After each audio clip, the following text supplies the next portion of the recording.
yung siguro ang pagkakaintindi ko, easy fight daw ako para sa kanya, and then yung laban niya kay Charles Tempo is panalo daw dapat ko. So para sa akin, wala yun.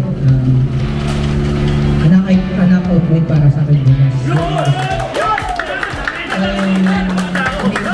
Iniimbitahan ko rin yung mga manonood para panoorin ako bukas at panoorin yung laban namin. Hindi. Magandang hapon po, ay magandang tanghali po sa inyo lahat. Ako po si Pao Salud.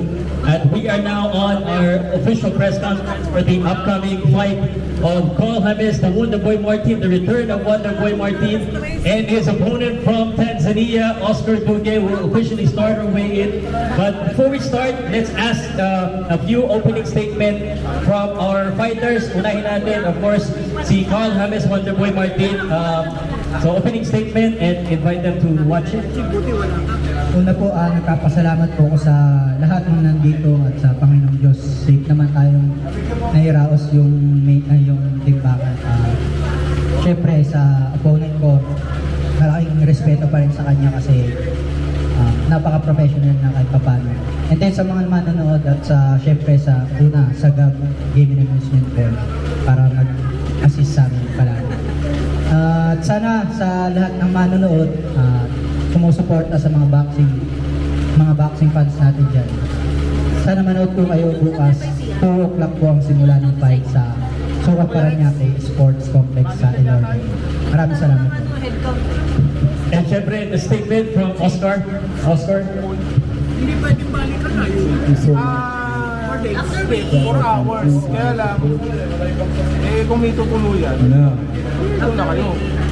After lang, pero weekend, alis na nung Tomorrow, Oo naman.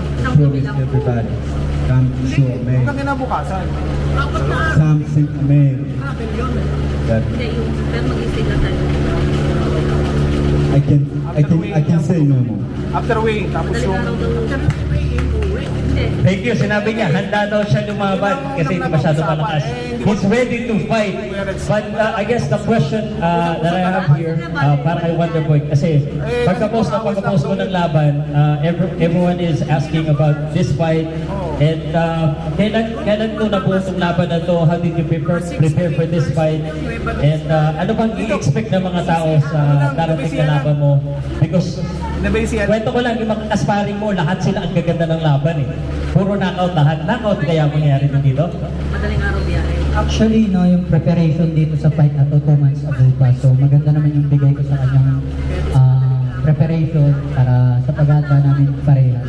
So pagdating naman sa training camp namin, okay naman. So pati yung mga naunang lumaban, yung mga ka-sparring mate ko.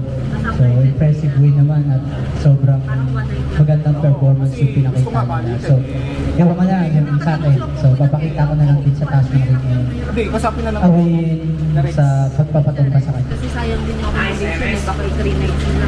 Baka may gustong magtanong kasi ako, isang daan ang tanong ko. Baka may gustong magtanong ka na, sir. James, Pwede pa rin naman kayo. lahat ng boxing enthusiast dito sa Pilipinas, inaabangan Nasa ang drive. pagbalik mo sa taas ng ring. To Oscar and James. James, inaasahan namin lahat yung first and second round. Yun ang inaabangan namin para sa'yo. Thank you. Buti mo lang, no? Tagalog yung pagtanong niya. Kaya ako. Pero